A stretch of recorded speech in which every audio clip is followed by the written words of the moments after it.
Premiazione con urgenza, Nicolò Bernardi, arcanuoto, Nicolò Bernardi arcanuoto, subito in zona premiazione, grazie.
Cerimonia di premiazione della gara 400 metri stile libero, esordienti a femmine.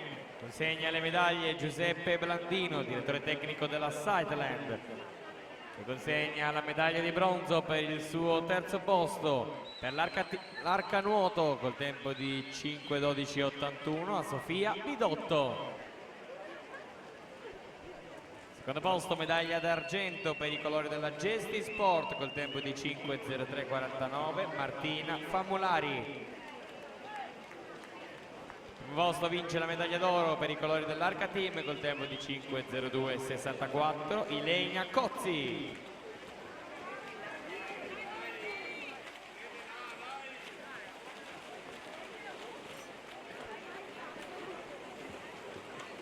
Cerimonia di premiazione della gara 400 metri di stile libero, esordienti a maschi. Terzo posto medaglia di bronzo per la Piave Nuoto col tempo di 4:52:54 Alvise De Feo.